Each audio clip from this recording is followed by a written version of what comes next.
السلام علیکم دوستو، اردو کلاسک چینل پر خوش آمدید معزز سامعین حضرات۔ آئیے سنتے ہیں اردو تاریخی ناول برق کلیسا قسط نمبر 30۔ معزز سامعین، آپ سے امید کی جاتی ہے کہ ویڈیو کو لائک کریں اور چینل کو بھی سبسکرائب کر لیں، شکریہ۔ صبح ہوتے ہی لگ بھگ 20,000 ترکوں نے تیروں اور نیزوں سے ہماری فوج پر حملہ کر دیا۔ اتنا شور ہو رہا تھا کہ کان پڑی آواز سنائی نہیں دے رہی تھی۔ ترکوں کے بعد افریقہ کے حبشیوں نے اپنا رنگ دکھایا اور ترکوں کی طرح جان لیوا حملے کیے۔ یورپ والے ان حملہ آوروں کو کالے بھوت کہہ کر مخاطب کرتے ہیں۔ اس کے بعد اذیت اور عذاب جان بن کر عرب کے صحراؤں کے بدوں کی فوج آ موجود ہوئی، جو سروں پر کفن باندھ کر یورپی لشکروں پر ٹوٹ پڑی تھی۔ یہ لوگ بڑے جنگجو اور سبک رفتار ہوتے ہیں، یہ سب ہم پر متواتر حملے کرتے رہے۔ 20,000 ترک فوج اپنے امتیازی نشان اور علم اٹھائے آگے بڑھ رہی تھی۔ پھر افریقہ کے جانثار حبشی اور ان کے پہلو بہ پہلو صحرائے عرب کے بدو جان پر کھیلنے کے لیے برق رفتاری سے اپنے گھوڑوں کو دوڑاتے ہوئے آگے بڑھ رہے تھے اور یورپی قوتوں پر ٹوٹے پڑ رہے تھے۔ میں نے اپنی آنکھوں سے دیکھا کہ ان کے گھوڑوں کی سوموں سے اتنی دھول اٹھتی تھی کہ فضا مقدر کر دیتی تھی۔ میں نے ان کے لشکر میں جو نئی بات دیکھی وہ یہ کہ امیروں کے پہلو بہ پہلو عام لشکری بھی اتنی عزت اور وقار کے ساتھ دیکھے جا رہے تھے کہ چاروں طرف سے شہنائیاں جرس اور دوسرے آلات و صوت و آہنگ بجا کر لشکروں کا حوصلہ بڑھایا جاتا تھا۔ ہمارے یورپی سورماؤں کو امید تھی کہ وہ جلد دشمن کو پسپا کر دیں گے۔ ہمارے لشکریوں کو اپنے چوڑے چکلے تیر اندازوں کی دلاوری اور ان کے تیور پر بڑا فخر تھا، لیکن میں نے دیکھا وہ سارا نخرا، سارا گھمنڈ مٹی میں مل گیا، اس لیے کہ ذرا دیر بعد دشمن پہاڑی ندیوں کے خونی دھاروں کی طرح یورپی قوتوں پر ٹوٹا۔ یہ پہلا حملہ تھا، اس کے بعد دوسرا حملہ ہوا۔ دوسرا حملہ پہلے سے دوگنا سخت تھا۔ ترک غصے میں اتنے بفرے ہوئے تھے کہ ہمارے تیر اندازوں کا مقابلے کا اشارہ نہ رہا اور موت کے خوف سے اپنے تیر کمان پھینک کر بھاگ کھڑے ہوئے اور اپنی فوج میں گھس گئے کہ مبادہ وہ اپنے رفیقوں سے جدا نہ ہو جائیں۔ لیکن ایسا لگ رہا تھا جیسے ترکوں نے زندگی سے بھاگنے اور موت کا تعاقب کرنے کا فن سیکھ لیا ہو اور بڑی جرت اور جسارت سے کام لیتے ہوئے ہمارے لشکر کے قلب تک بھاگنے والوں کا پیچھا کرتے رہے۔ ترکوں کے بعد افریقہ کی حبشیوں اور صحرائے عرب کے بدو نے اس زور و شور سے حملہ کیا کہ ہاسپٹلز کی صفیں منتشر ہوتے ہوتے دکھائی دینے لگی۔ میں نے اپنی آنکھوں سے دیکھا اور اپنے کانوں سے سنا، ترکوں اور افریقہ کے حبشیوں، صحرائے عرب کے بدوں کی تلواریں یورپی ڈھالوں پر جب پڑی تو ایسی آوازیں سنائی دیتی جیسے برق گرنے کے بعد رات گونج اٹھتی ہو۔ آہستہ آہستہ ہاسپٹلز نہیں، ٹیمپلر کی بھی صفیں درہم برہم ہوئی۔ نارمن اور انگلستان کے جنگجو پیچھے ہٹنے پر مجبور ہوئے، یہاں تک کہ یورپ کے بڑے بڑے سورما ترکوں اربوں اور افریقہ کے اربوں کا مقابلہ کرنے سے جی چرانے لگے۔ یہ میں نے اپنی آنکھوں سے اور اس روز مسلمانوں کے سلطان کی چھوٹی جی فوج کے سامنے یورپ کے لاکھوں پر مشتمل لشکر کو بدترین شکست کا سامنا کرتے ہوئے دیکھا۔ یہ جانو میرے عزیزو، یہ شکست ہمارے لیے عذاب جان اور قسمت کا بدترین نوحہ ثابت ہوئی۔ اس جنگ کے بعد میں نے اندازہ لگا لیا تھا کہ یورپ کی قوتیں کسی بھی صورت سلطان کا مقابلہ نہیں کر سکتی۔ میں نے اپنے دل میں یہ ٹھان لیا تھا کہ اگر پورے یورپ کی قوتیں اب مسلمانوں سے اپنے مقامات مقدسہ نہیں چھین سکی تو پھر ایسا مبارک دن انہیں کبھی نصیب نہیں ہوگا، اور پھر حالات اور وقت نے ثابت کر دیا کہ میرے اندازے درست تھے۔ یورپ کی ساری قوتیں مایوس ہوئیں اور اسی مایوسی میں فتح کا صحرا اپنے ہاتھوں سے مسلمانوں کے سلطان صلاح الدین کے سر پر باندھنے کے بعد ساری قوتیں یورپ کی طرف واپس چلی گئی۔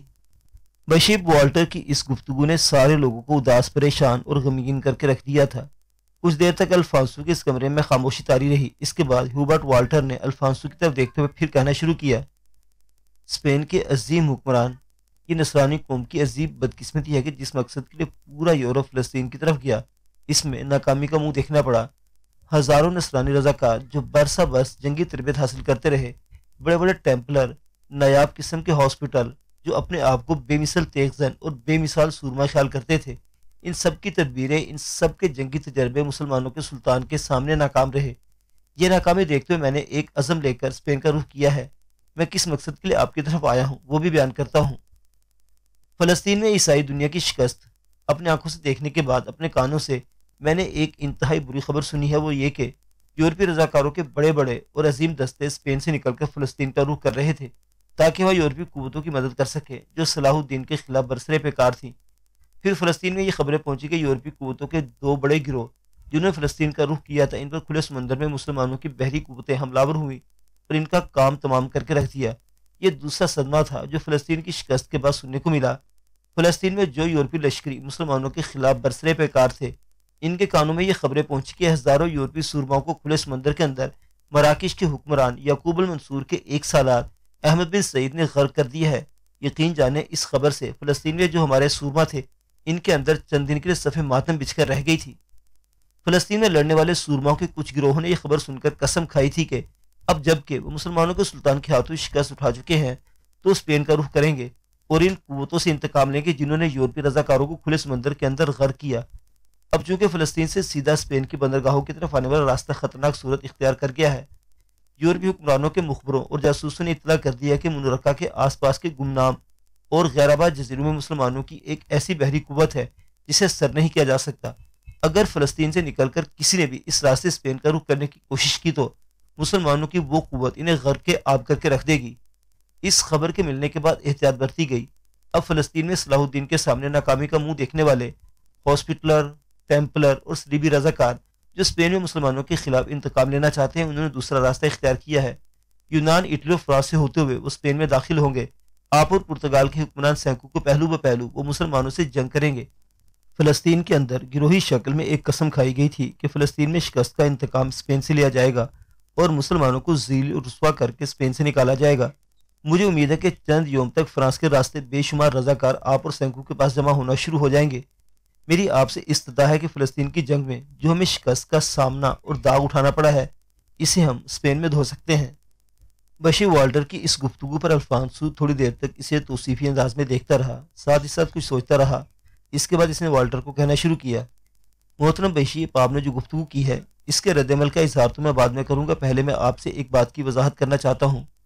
جو خبریں ہمارے پاس اسپین میں پہنچی ہیں اگر وہ سچی ہے تو میں سمجھوں گا فلسطین کی جنگ میں مقدس میں رچرڈ نے انتہائی بے غیرتی کا ثبوت دیا تھا۔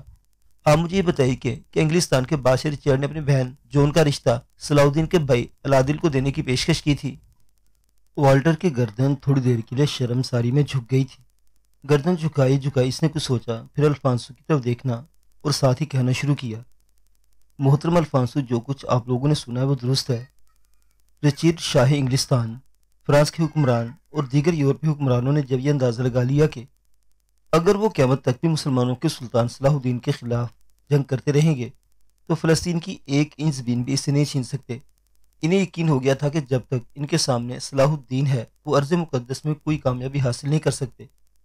اس جنگ کو کوئی باعزت انجام دینے کے لیے رچرڈ نے یورپی حکمرانوں کے ساتھ صلاح مشورہ کرنے کے بعد مسلمانوں کے سلطان کے سامنے 3 شرائط پیش کی تھیں کہ اگر انہیں تسلیم کر لیا جائے تو فلسطین کے اندر امن ہو جائے گا، لیکن مسلمانوں کے سلطان نے ان تینوں شرائط کو ٹھکرا دیا تھا۔ الفانسو نے بڑی دلچسپی سے والٹر کی طرف دیکھتے ہوئے کہنا شروع کیا، آپ تو بذات خود فلسطین کی جنگ مقدس میں شامل تھے، کیا آپ ان 3 شرائط کی وضاحت نہ کریں گے جو یورپی حکمرانوں نے مسلمانوں کے سلطان صلاح الدین کے سامنے پیش کی؟ والٹر نے کچھ سوچا پھر کہنا شروع کیا، جیسا کہ میں بتا چکا ہوں کہ سارے یورپی حکمران مایوس ہو گئے کہ وہ صلاح الدین کے مقابلے میں کامیاب نہیں ہو سکتے، تو رچرڈ نے ان سے مشورہ کرنے کے بعد 3 شرائط پیش کی۔ پہلی شرط یہ تھی کہ رچرڈ اپنی بہن جون کو سلطان صلاح الدین کے بھائی العادل سے بیاہ دے گا۔ العادل اور جون کی شادی کے بعد لمکا جانا اور اکلان بطور جہیز شہزادی جون کو دے دیے جائیں گے۔ وہ اپنے شوہر العادل کے ساتھ یروشلم میں ہی قیام کرے گی، باقی ماندہ فلسطین صلاح الدین اپنے بھائی کو دے دے، یوں ہی میاں بیوی ملک پر حکومت کریں۔ دوسری شرط یہ تھی کہ صلیب مقدس جس پر حضرت عیسیٰ کو منسوب کیا گیا تھا اور جو فلسطین کی جنگوں کے دوران صلاح الدین نے نصرانیوں سے چھین لی تھی وہ نصرانیوں کو واپس کر دی جائے۔ تیسری شرط یہ تھی کہ تمام عیسائی قیدی رہا کر دیے جائیں۔ اگر یہ شرائط مان لی جائیں تو سارے یورپی حکمران واپس چلے جائیں گے اور ایک باعزت معاہدہ طے پایا جائے گا۔ لیکن مسلمانوں کے سلطان نے 3 تو کیا ایک شرط کو بھی ماننے سے انکار کر دیا اور یورپی حکمرانوں کی ایسی ہر پیشکش کو پائے حقارت سے ٹھکرا کے رکھ دیا۔ دراصل یورپ والوں کی طرف سے ایسی شرائط جنگ سے پہلو تہی کے طور پر پیش کی جا رہی تھی۔ وہ جان چکے تھے کہ ان کے سپاہی ترکوں، عربوں اور افریقہ کے بربروں کا سامنا کرتے ہوئے کتراتے ہیں۔ میں نے خود اپنی آنکھوں سے دیکھا تھا، ترک افریقہ کے حبشی صحرائے عرب کے بدو یورپی لشکروں کے اندر اس طرح گھستے تھے جیسے گرد و غبار سے اٹھی فضاؤں کے اندر سنسناتے ہوئے تیر گزر جاتے ہیں۔ والٹر کی اس گفتگو سے الفانسو کی گردن تھوڑی دیر تک شرم کے باعث جھکی رہی، اس کا چہرہ سرخ ہو گیا تھا۔ کچھ دیر تک اس کی ایسی حالت رہی، اس کے بعد اس نے والٹر کی طرف دیکھتے ہوئے کہنا شروع کیا، مقدس بشی، پہلے تو میں یہ خیال کرتا تھا کہ یہ جو 3 شرطیں یورپ والوں نے ہمارے ہاں پہنچی ہیں یہ مسلمانوں کی اڑائی ہوئی خبر ہے جس سے وہ نصرانیت اور عیسائیت کی توہین چاہتے ہیں، لیکن آپ کی زبان سے 3 شرائط سن کر میرا سر شرم کے باعث جھک گیا ہے۔ کیا رچرڈ نے اپنی بہن کا رشتہ سلطان کے چھوٹے بھائی العادل کو دے کر انتہائی بغیرتی اور بے اہمیتی کا ثبوت نہیں دیا اور جب مسلمانوں کے سلطان نے ان تین پیشکشوں کو ٹھکرا دیا تھا تو کیا مسلمانوں کی طرف سے چٹ کے منہ پر ایک ذلت امیز تماشا نہ تھا؟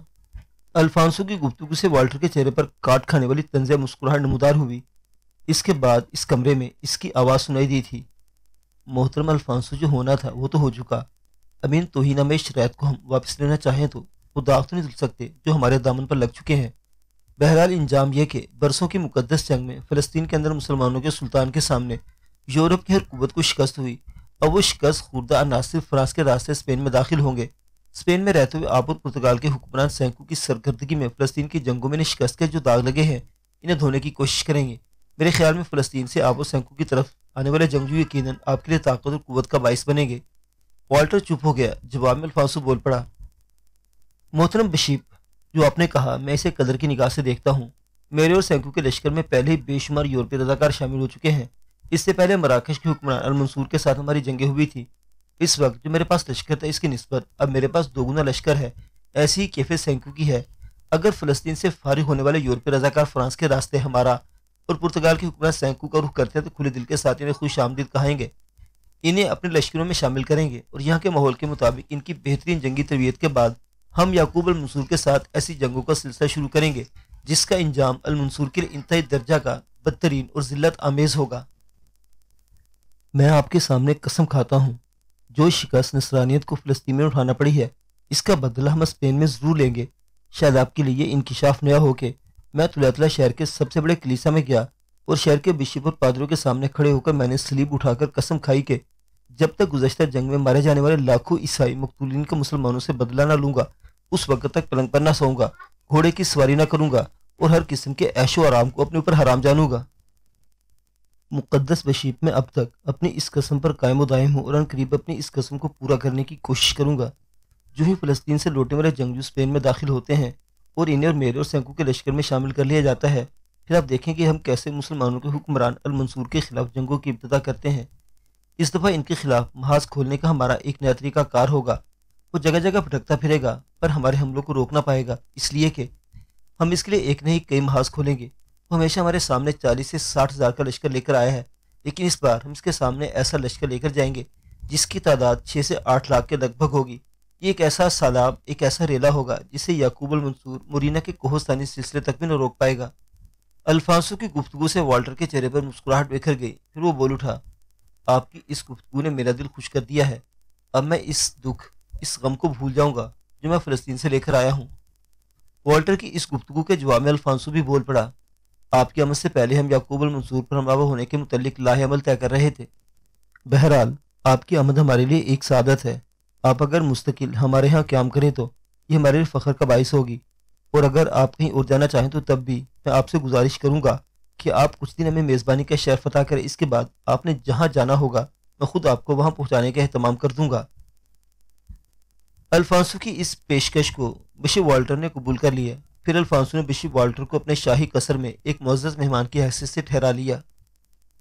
معزز سامعین حضرات، یہ داستان ابھی جاری ہے، بقیہ واقعات اگلی قسط میں دیکھتے رہیے اردو کلاسک۔ اللہ حافظ۔